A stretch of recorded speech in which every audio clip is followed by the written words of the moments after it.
হয় আজি পবিত্ৰ বৰদিন এই যেটো বৰদিন উপলক্ষে দেখা গৈছে যে খ্ৰীষ্টান ধৰ্মাৱলম্বী লোকসকলে কোকৰাঝাৰ কাৰাগাৰত কয়দীসকলক আজি ফল মূল দিয়াৰ বাবে তেওঁলোকে প্ৰস্তুত হৈছে। এই মুহূৰ্তত দেখা গৈছে যে তেওঁলোকে গীৰ্জাৰ পৰা এনেকে কেৰল গীত গাই তেওঁলোকে যেটো কোকৰাঝাৰ জিলা কাৰাগাৰৰ থকা যেটো কয়দীসকলক যেটো ফল মূল দিয়াৰ বাবে তেওঁলোকে এনেকে আহিছে যে সকলো যেটো হাতে হাতে যেটো পবিত্ৰ বাইবেল হাতত লৈ তেওঁলোকে এনেদৰে যেটো কয়দীসকলক ফল মূল বিতৰণ কৰাৰ বাবে তেওঁলোকে ধুনীয়া এটা পদক্ষেপ গ্ৰহণ কৰিছে। মই পনে পনে ইয়াতে আপোনাৰ ওচৰত আহিছোঁ। আপোনালোকে মেৰি ক্ৰিছমাছ আপোনালোকে যেটো কয়দীসকলক যেটো ধুনীয়াকৈ এটা মানে ফল মূল দিয়াৰ ব্যৱস্থা কৰিছে কেৰল গীত গাই।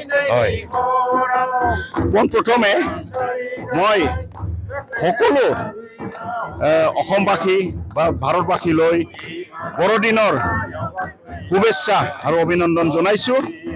আজি বৰদিন আমি উলহ মালহেৰে খুব ফূৰ্তি কৰি পেলাই এই বৰদিনখন মানিব সাজু হৈছোঁ।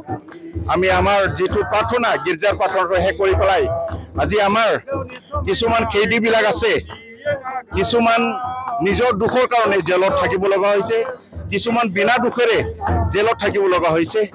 সিহঁতৰ লগত আমি অকণমান সময় দি পেলাই প্ৰভুৰ নামটো লৈ পেলাই যাতে সিহঁতৰ মনত শান্তি পায়, নিজৰ পৰিবাৰৰ সকলৰ পৰা দূৰত আছে তেখেতসকলে। তো এই মুহূৰ্তত আমি যদি চাৰ্চৰ মানুহ আহি পেলাই সিহঁতৰ লগত প্ৰভুৰ যেটো গস্পেলৰ কথা সেইবিলাক আমি সিহঁতক বুজাই দিম, সিহঁতক শুনাই দিম আৰু গান বৰদিনৰ গান গীতবিলাক গাই দিম। তো সেইবিলাকেৰে সিহঁতে মনত শান্তি পাব। আৰু আমি ভাবোঁ যে সিহঁতে যিমান দিন জেলত আছে সিহঁতে নিজকে শুধৰাবলৈ চেষ্টা কৰিব আৰু মনত সদায় শান্তি লৈ পেলাই যিমান দিন থাকিব লাগে জেলত এইখিনি দিন সিহঁতে জেলতে থাকি যাব।